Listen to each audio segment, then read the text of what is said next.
Has your business grown fat and lazy? Do you suffer from "we've always done it this way" syndrome? I'm going to show you how you can get more for less. It's time to love your business with Love Your Business TV.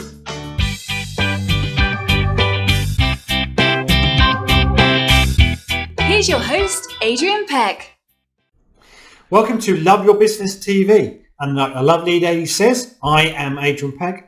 I'm the founder of Better Never Stops. We deliver business advice and coaching programs to entrepreneurs and business owners who run or want to run £1 million plus businesses. I am also the author of How to Fall Back in Love with Your Business, the entrepreneur's guide to rediscovering your mojo and enjoying every day by living your dream. So in this show, I'm going to explore with you how you can make your business faster, slicker, and a lot more efficient. And what I see in a lot of businesses and where this all comes from, as businesses grow older and as they grow from kind of that seedling of an idea into a business and up to kind of £1 million and £1 million plus turnover, what I see happening with businesses is they can very easily grow fat and lazy.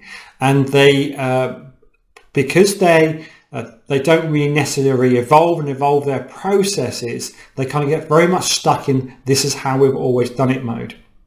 Now, there's a great quote by Charles Darwin, and I think this quote is so apt. Obviously, in this, he's talking about species and about animals, but I think it's so apt about businesses, and I'll explain why in a second. So he says, it's not the most intelligent of the species that survives. It's not the strongest that survives, but it's the one that is the most responsive to change. Now, of course, Charles Darwin was talking about animals and species, but I think it's so relevant with businesses. And I'll show you why. This is a cartoon. I actually had this drawn just for us. And I think, to me, it epitomizes so many businesses that get stuck in that way of "we've always done it this way" syndrome. And in fact, underneath this cartoon, you could just write it underneath it. The dinosaurs on this cartoon are all got their heads up in the trees. They're ignoring what's going on around them, and we're far too busy. Anyway, we like our business just the way it is. They're in a comfortable pair of shoes. The reality is that businesses move on, and if you don't move on, you don't evolve your business, you will not survive. You will become a dinosaur. And I think given the current climate that we're in and the current way that business is happening at the moment, there's no truer time that this is so relevant. What is amazing, of course, is there are what's now called disruptors that now come into certain industries, certain sectors, and they have completely changed the way that business is done in those sectors. You only have to look at the story of Amazon and how Amazon have changed the way that we shop. But if you think early doors, right back to when they really started, they were all about books and CDs and DVDs as they went on to as well. But they were very much about books and disrupting the book market. And not many people realize this, but actually Amazon, when you buy a book, a physical book from Amazon, it's actually print on demand. They have all the machinery in place that can literally print that book and post it out to you completely automated. That's how they revolutionized the whole of that industry. And if you look at how they then changed their shopping platform and how they've evolved that, it is an amazing organization. You look at companies like Airbnb. Airbnb is the largest provider of accommodation, and they don't own a single facility. They do not own a single hotel or accommodation provision. That is phenomenal. And if you were to go back and think about that for a bit, go, well, how can that happen? They just changed the way that they now do business and how accommodation is now provided. Netflix. I read the story from Netflix last year with Mark Randolph. Fascinating book that tells you all the story about Netflix and how they evolved. An absolute fascinating story. And considering where they are now, I mean, they were literally, posting out DVDs as they were then, just as the DVD market was taking off. And you think what they're doing now. Uber is the largest provider of transportation, but they don't own a single car. And the way Tesla is going about their business, again, I read Elon Musk's book earlier this year, and it's an amazing story about how they innovate and constantly innovate. And then you've got places, people like Monzo and Starling Bank, that are really changing the landscape of banking. Monzo, the last I heard, there was up to over 2 million customers they had inside, I think it's about 2.5 years. They're already up to that size of customer base. It's super easy to use. It's all app-based, and they have no high street presence. And that's how they've taken so much cost out of the whole process with it. Now, one of the things that they've done, and I read their accounts a while back, was they changed their cost to serve a customer. So obviously, even to serve any customer in any guise, their cost was about, I think it was something around about 80 or 90 pounds per year. They've brought that down to around 30 pounds, and this was back about 2 years ago now. So it just shows you how they've changed that format, how they've changed the platform, and how they've reduced costs by using innovation. So you probably think, well, that's all well and good. That's big businesses, Adrian. That's kind of, that doesn't really apply to my business. But that's the point. It does apply to your business. If you do not change your business and evolve, you will get stuck and you will be a dinosaur.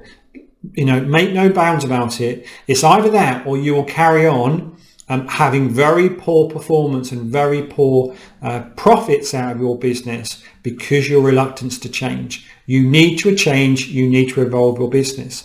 And I'm going to share with you now some stuff and some thoughts really about how you can do that and how you can make those changes to those business, particularly in your processes, because that's where a lot of cost gets sucked up and tied up. So what I want to kind of how I want to frame this, I want to give you some lessons from Formula One and the way that the Formula One's evolved. I'm a total petrol head, if it's really known. I love my cars. I've been in bowling cars from a very young age, and I love cars, and I'm also a big fan of Formula One. But one of the amazing things about Formula One is the detail they go into and how they constantly strive to get their cars around that track and their teams faster, slicker and more efficient, and at less cost as well. Believe it or not, they are well up against it in terms of cost. But I want to just share with you a clip. Obviously on a podcast it's very difficult to see this clip, but I want to just share this clip. What I'll do is I'll just talk you through it. It's actually a top and bottom of 2 pit stops. One pit stop is in 1981 and one is in 2019. And I'll just see if I can play this. So the 2 cars come in the pits, and already the 2019 car has gone.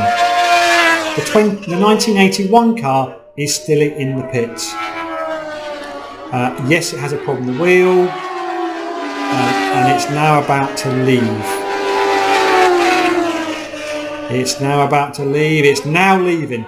So hopefully you got some idea there of the difference in the time that those 2 cars were in the pits. The time now for a Formula One car is around about 2 seconds. That pit stop was in 1981. That was also just changing tyres. I think the average around that time was about 8 or 9 seconds was changing a tyre. Now, what's changed, because the cars haven't changed necessarily, is how they've approached it. In 8 or 9 seconds now, what the difference would be now, it's kind of 6 or 7 seconds. That would put you last in a Formula One race now. You just wouldn't be anywhere near it because the times are so close, they've come down so much. So the question I'm going to pose to you really around Formula One is, who's the customer? Now, in that scenario of that car coming into the pits, who's the customer? And my analogy here really is about that the person in that car is the customer. Car and the driver are the customer for that Formula One team. That's why they need to get that car in and out the pits faster and slicker. And that's my analogy for your business. Now, I just want to take that analogy on and I want you to think about the processes in your business. So again, for those guys on the podcast, we've got a racetrack here with 1, 2, 3, 4, 5, 6, 7, 8, 9, 10, 11, about 11 or 12 curves in it. So it's a really windy track, and as you can imagine. And this really represents your business. And all the processes and every single interaction in your business is a curve. It's something that slows the whole process down.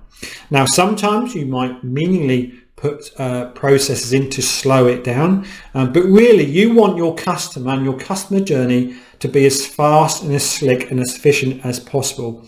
Therefore, what you really want is an oval. If you were talking about racetracks here, you want an oval where your customer's whizzing around that track, in a as fast as possible without any bends at all, without any processes.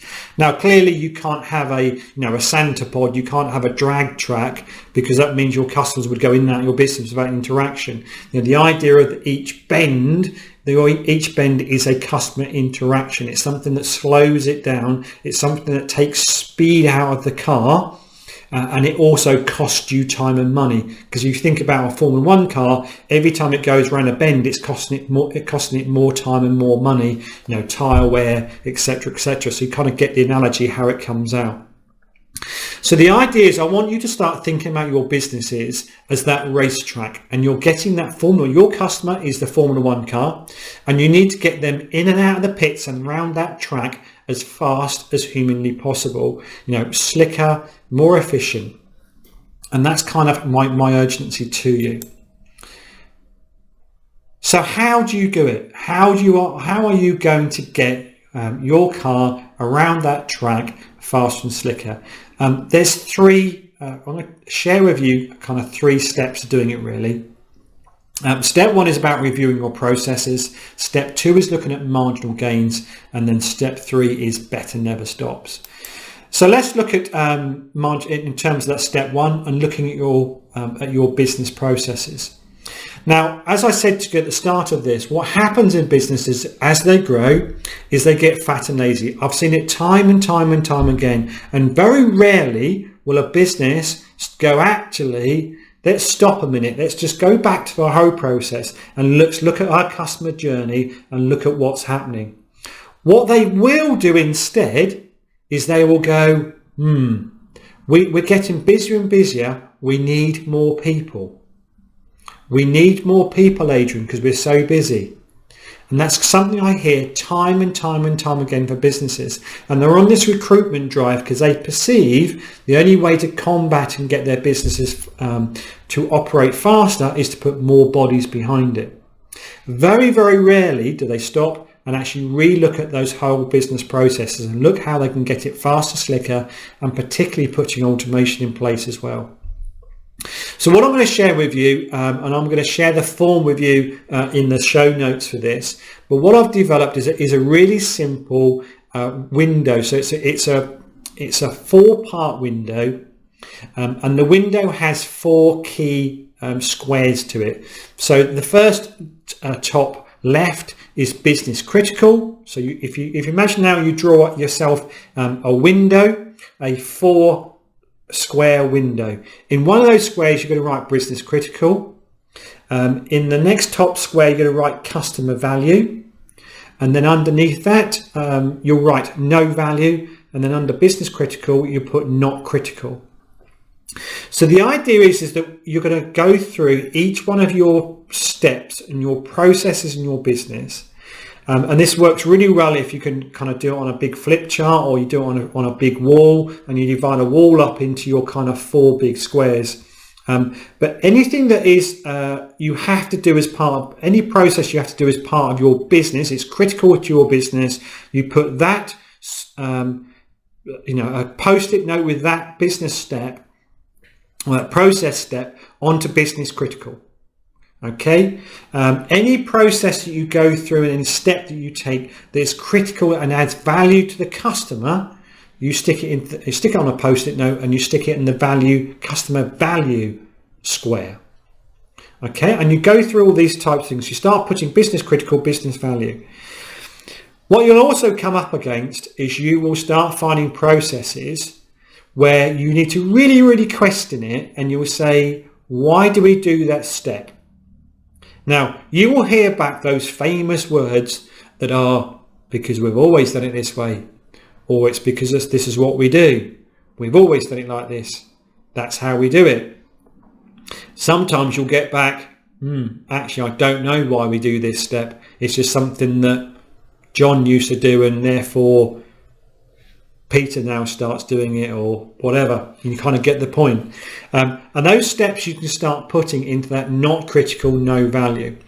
And when you've got all your processes laid out, and they're either going to be in the business critical or the customer critical window, and then you want you to really, really evaluate them and actually see what processes you can move down into the not critical and no value. Now, clearly, if you've got processes or steps that you're taking in your process that are not critical or they have no value, then why are you doing them? The other part of it is how many of those business critical steps are that critical? What would happen if you stopped doing it? If you stopped doing that process or that step, would it affect customer value?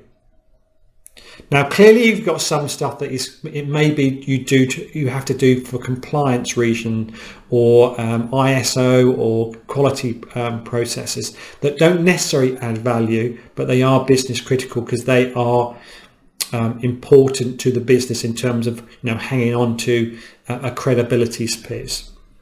But I want you to really, really be honest and really, really drill into each one of those process steps and just really ask that question.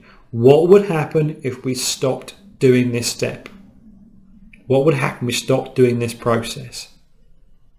Now, remember, your customer doesn't want that friction. They don't want to go around those bends. They really want their process in a single straight line. Now, clearly that can't happen. There has to be some bends. There has to be some friction and interaction with the organisation. And that's also quite important. At times you can purposely put those interactions in to provide value and to give that personal touch. So I'm not saying that you need to take all that part of it out, just be really critical about what slows it down for no apparent reason.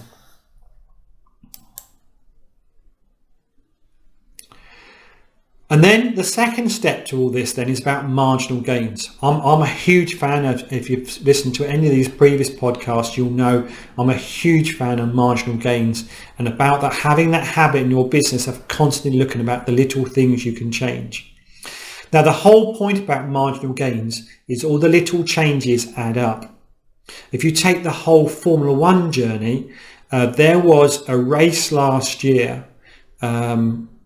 I'm trying to remember now which Formula One race it was. There was a race last year which was literally won and lost on a pit stop, and it literally I think the outcome was about 3 or 4 tenths of a second was the difference between Lewis Hamilton winning that race and Bottas coming second.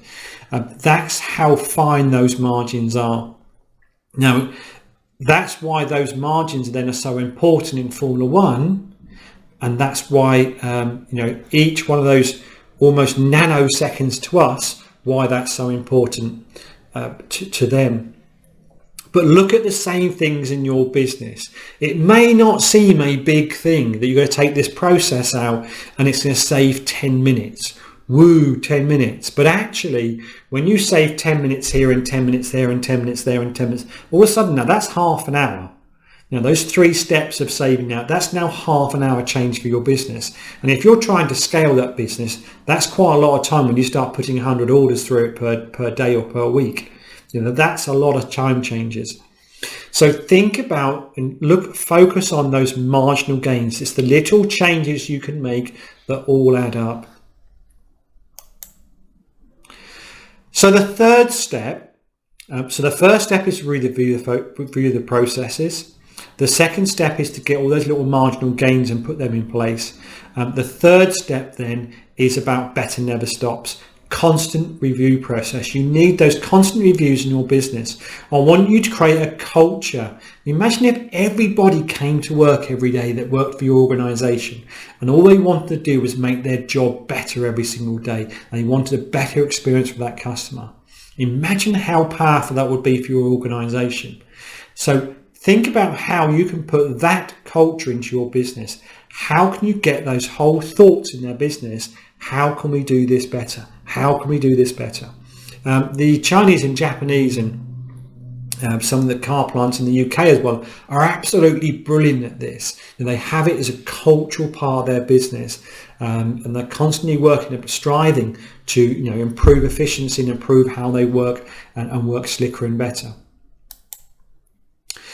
So if you want some more help on this, please feel free to reach out on me. There's lots more free business tools and helps around this particular step and improving business steps. It's all in the efficiency part of success, and it's all, of course, in my book. Just reach out to me. You can get a free copy of that at betterneverstops.global, and also you can get the free tools by going to betterneverstops.global and then free tools as well. I hope that's been super useful. If you want to catch up on any previous episodes of Love Your Business TV, just jump onto Apple Podcasts, Spotify, Google. We're also on Facebook and YouTube if you want to see the videos. Just jump onto those. Just search for loveyourbusiness.tv or Love Your Business TV, and you will find those channels on there. Just one last thing, my vision is very much to inspire ambitious people to live extraordinary lives. How do I do that? Obviously by helping business owners like you, but also when you engage with me in whatever level that might be. I use the B1G1 platform to then make good happen everywhere else in the world as well. And particularly for the podcast and Love Your Business TV, every single time that one of our shows is watched or listened to, we provide a day's worth of literacy and business training to entrepreneurial ladies in Uganda. And so far this year, we have generated, or we've provided, an amazing 676 days of literacy and business training to those ladies. So on their behalf, thank you very much. That's what you do, and that's how we help the rest of the world, just by you watching or listening to a show. So as always, if you want to reach out to me, it's adrian.peck@peckuk.com. Stay safe, and remember, better never stops. Love Your Business TV. Thank you.